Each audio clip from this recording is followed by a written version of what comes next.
Hello, everyone, and welcome to episode 5 of the His and Her Life Hacks podcast. I'm Larry. And I'm Dawne. So today we're going to shift a little. The last 2 episodes we've talked about my story and Dawn's story about overcoming loss, overcoming tragedy to kind of get to the point where we are in our lives today. And today we're going to talk about, in more detail, about how we met. But we're going to take a step back and just talk in general about dating in your middle age.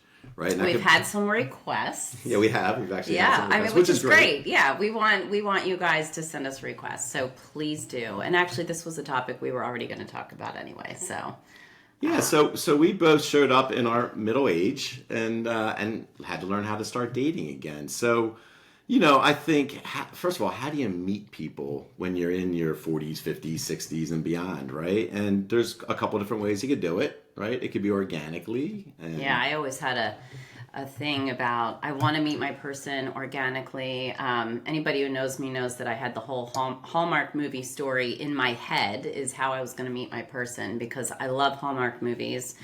And I really believed that I was going to meet my person at the local grocery store, Wegmans, and I would be reaching on top of the shelf and not able to reach something. And my Prince Charming would come over and be like, "Can I help you?" And then next thing you know, we fell madly in love and moved to Colorado, just like, But here's the problem. We live like 6 miles apart, but I don't shop at that Wegmans, and that's the problem. So therefore, that didn't happen. Yeah. So we had to rely on other means. Yes. Or what the other way everybody does it is the online dating. So I was not going to participate in that, but I did, right? And I can tell you that the whole concept of online dating is kind of frightening, right? When you first go out and put yourself out there, you got to build this profile. It's like, okay, what do I even put about in the profile? And, so I start, I'm honest up front. I'm, single daddy, kids. And then I'm thinking, all right, they're going to get to that point. They're going to just move on to the next one, right? And then you're like, all right, well, I'll be a little, more discreet about it and say father, blah, blah, blah. But then you get into the first conversation. It's like, oh, how you doing? Do you have kids? Yeah, I have kids. Well, how many? And you're like, ooh, so then 8. And then there's that awkward silence, right? So I'm like, I'm not doing that anymore, right? So I go back to doing the honest, I got to be up front and just lay it all out in the line, right? So, online dating can work. I know we both have friends who it has absolutely worked for and they've ended up getting married through it. And then there's horror stories, too, I've heard. I definitely had friends who shared, funny things. Like the person's profile wasn't really who they were when they showed up. Or I think we could do a whole video on that. I mean, just how people, or they present one way and they're not that at all. Yeah. But then, and we've shared this a few times, that the way that it worked for us, and we believe is an awesome way, right, is when you have a mutual friend, who then introduces you, and our friend was Kelly Shannon, and, the benefits of that is that she knew both of us, right? She knew kind of what our values were. She knew what the personality types we had. She knew our faith. Mm-hmm. And she knew we had stories, right? And we had backgrounds. She also knew I loved children, and that's important because that was something she said to me. She was like, so he has 8 children. And I was like, okay. Right. So it wasn't something that I ran from. But it's funny because that was one of my, I guess, requirements, that the person I met had to be a dad, but not just a dad, loved being a father, right? And was active and loved his children. It wasn't just a task or a job or I can't wait to get him out of the house kind of thing. So I think Kelly knew that about me. Yeah, I most definitely fulfilled those requirements. You did. So God blessed me times 8. He was like, you want children? Here you go. Yeah, exactly. So we've also talked about, our first date and how, we feel like we went 10 dates deep that first date on how much we shared with each other and so forth. And I think the lessons kind of for us and what was important is that we just showed up as ourselves, right? We didn't show up as trying to impress, you with all the things I could have done or did or whatever, and likewise for you to me. And we just showed up as ourselves, and it was a genuine conversation. And I think through that conversation, we learned a couple things that were critical. And I think one of which is, when you go back into dating, you really need to be healed, right? All of us have things that we work through, and probably the reason that we end up in middle age and, in a position to date again but the importance of actually working through and healing through that. And I just remember, you sharing your stories and first the compassion I had as you were telling me that, but then secondly, just the admiration I had for you for what you had gone through. And this is what you articulated in the last episode of, the struggle and digging deep and doing the work. But to me, it meant so much, right? Because I felt like I had done the same. And I think we were then at a point, together where we were ready to accept each other. And it catapulted our relationship forward, probably months, right? Just through that sharing of that experience. So I think showing up as yourself, and then in your word, consistency, right? Yeah, for sure. Consistency. I mean, anybody can show up and look like Prince Charming or a perfect woman and be entertaining and engaging and say all the right things. And but they're eventually going to break, if they're not showing up as their true self and they haven't done the hard work. And otherwise, I've learned as a life coach, what we do is we just transfer and bring forward those same things from the previous relationship into a new one. And the new one just has a different face on it. So, we all have something. We all have deal breakers. In my case, there was a lot of stuff, as I shared on the last one, that I had to heal and understand and go through and to be my whole self. Now on Larry's end, it was a different circumstance. It wasn't a divorce. It wasn't a bad relationship. There was no baggage. It was actually the complete opposite. It was just this wonderful, loving relationship that was a loss all of a sudden. And so he had to heal that. And so consistency on both ends, I thought, well, is he healed? That was something going through my mind, and then I'm sure vice versa. But consistency. So every time we would talk, and it's not just the words, right? The actions have to line up with the words. And every single time we would be together, it was consistent. And over time, you think, okay, I think I know this person. Like, I feel like they're... Yeah, it's a trust, right? You start to trust genuine that person. and authentic, so... And I think what helped us establish that level of trust was just our communication. So again, when you start dating, what's important? I think it's important to share, right? There's so much you need to learn. We both arrived at that moment with 50 plus years of experience, and we were both, independent, strong-willed, leading our families, making decisions. And then all of a sudden you have to figure out, well, geez, like, how do we, what do you like? What do I like? What are some things how do you like to dine? What are your preferences on like movies and so forth? And I think communicating and learning about each other is what helps. And what helped us particularly is that, after our second date, I ended up getting COVID. And so I had to spend 10 days before our third date, which I think you thought I was trying to blow you off, but I wasn't. I did. I was like, does he really have COVID? Or is this, Well, what we did, though, is we took those 10 days, and I think literally almost every night of those 10 days, we FaceTimed. And it was not just a 10-minute FaceTime. And he FaceTimed from bed, so I was like, is he faking? Or is he legit? So we did, though, but we FaceTimed, and I think that just allowed us to talk. And I remember thinking, like, okay, we basically established that each other as the go-to person. I learned so much about you by just communicating every night. And those FaceTimes, by the way, are what we continue to do. Still, multiple nights. Like, if we're not working together or out together, we'll end up FaceTiming on the nights we don't see each other. And it just helps us establish that rapport. What was your day like? Just stay in communication. And I remember then on the third date, going out and I felt like I'd known you for years, right? Even though it was just our third date. And so communication that way. And then I think the other thing we started to establish right from the very get-go was texting. Yeah. Right? So we like to text. Text at night. The last thing we do before we go to bed, text each other. First thing we do when we wake up, text each other. And I think it just... texting, I like the fact that we say good morning and good night to each other. But I'm also old school, like, I don't want to be in a relationship that's all texting and no conversation. So that's where we have that balance, I think. It's like, no, we're going to call each other or whatever throughout the day or in the evening, but for sure.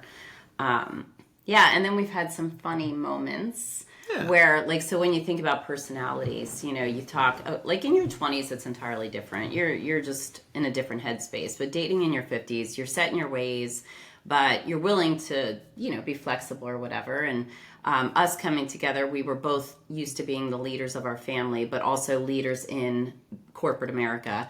And so we were both headstrong and independent and all that stuff. And so then one of the trips that we took was for Larry's daughter for a basketball tournament, and it was down in Virginia or Maryland. Okay.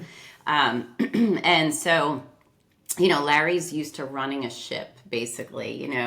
He is Spaz Dad. Yeah, Spaz Dad is what I call him. And I used to be Spaz Mom back in the day, but I'm like 10 years removed at this point. My kids are older, so I've gotten mellow. They would agree to that. They'd say, I'm way more mellow now. But so now my first experience is like he's driving like a madman to Virginia. And then we get there and it's just like spazzy. Like the whole time we're just like, So we get there and then we go to sleep and we wake up and he's used to saying to his kids, like, all right, we've got 5 minutes, up, out, brush your teeth, and off we go. And, like, the kids are used to this. They throw their hair in a ponytail. Like, girls. Let's just say girls. And they throw their hair in a ponytail. Yeah, and then, like, eating is, whatever. It's on the fly. So we're down there with a bunch of different parents. And so our friends were across the hall. And so Larry's like, okay, wake up and we have to leave in 5 minutes. I'm like, 5 minutes? Like, who does that? So I made it work. I looked like I literally just rolled out of bed and I'm meeting all these people for the first time. I was like completely mortified. But so we show up, we're at breakfast. By the way, it's an hour before we even needed to be there. And then we were going to arrive an hour before we even needed to be at the tournament. So like we're way early and it's so unnecessary. But so I'm like, well, we're eating breakfast. And I'm like, where is all the other parents? Like moms, especially, right? And well, little did I know they were in their room getting ready. They had plenty of time. So this one in particular woman who I love so much, Kristen, I'm going to give you a call out. So in comes Kristen and her husband like an hour later, but still early, at the tournament, and she's totally glammed up. Like, she looks beautiful. She's got her hair done, her makeup done. I look like a train wreck. And I'm like, why does she get glam time? And I am like, boom, you've got 2 minutes, brush your teeth or whatever. So I was like not having this. I'm like, if this is setting the stage for future, no, I'm not doing this. So I had to use my voice and say, absolutely not. And I think I said at the end of our trip, yeah, well, it got very tense, and I think what we learned, right, was like, okay, like, this is where you got to learn to give and take, and I'm like, okay, I am Spaz Dad, and I do need to get there early. Why? Because we always have done it that way, right? But in reality, we didn't need to do that. So you learn the importance of things for each other, and I think, but there was definitely tension there. I remember driving home. Yeah, little Faith's in the back seat, just looking at us like each of us as we're going back and forth in the front seat, with these little comments and snippety comments and stuff like that. They were like comments with a smile, but I think she knew, and she was like literally the little head in the middle. Definitely little messages coming through in his comments. So we get home. And, I dropped Dawn off, and she gets out of the car, and she walks up to me in a kind of loving way, and just looks me right in the eyes. She says, I am not the 9th duckling. And so we still laugh about it now, and actually I still owe you a shirt. Yeah, I need a t-shirt or something. But it definitely got me to stop and to think and to reevaluate, okay, like, do I really need to operate in this manner? What's important to Dawn? What are the things that she values? And do I really need to do those things? No, I didn't. So, and by the way, I'm a woman, right? So I'm a girl, I'm a woman. It doesn't take me a long time to get ready, but like I have a lot of hair and I throw on the basic makeup. I don't take long, but I'm not a ponytail, just so. And you weren't used to that. No. You were not used to glam anything. Well, and I think that's another thing. Like, so, again, coming together, building relationships with each other's children, what's important, building trust with those children. And, the girls, my 3 girls, Celeste, Faith, and Carmel, built a relationship with Dawn and started to gravitate to they were wanting more of that in their lives as well. And she was very willing to do that for them. And, to the point where they go and set appointments to do nails and set appointments for hair and so forth. And it's become part of their schedule and their personality. And now apparently I have to budget for that, which of course I never would have budgeted. There's for a glam before. budget now. Because one time we shared like spreadsheets of like what our expenses are, just to forward think. Like we knew, all right, we're going to come together. So what's it look like? it was so funny because the things that he itemized versus what I itemized, I'm like, where are clothes or like Well, glam or anything for the kids? Like, I think you had like $200 total no, for I like did not. sneakers or No. something. Well, no, No, I basketball swear it was like sneakers was sneakers. probably a couple But thousand I'm dollars. like, meanwhile, that's a whole category and a whole budget. So we're Yeah. weaving this little glam budget in for Faith and Carmel and Celeste. But So I think the point of that obviously is that it takes compromise, it takes communication, it takes truly understanding what's important to the other person, and then making sure you adapt and accommodate. And what's best for you individually may not be what's best for you as a couple. And I think that's one of the things that we've learned, and I think have gotten really good at is we may have disagreements. We may have strong opinions about one thing or another. And at first, it was just in our relationship. And now, as we're starting to start a business together, there's business aspects to that we have to have conversations.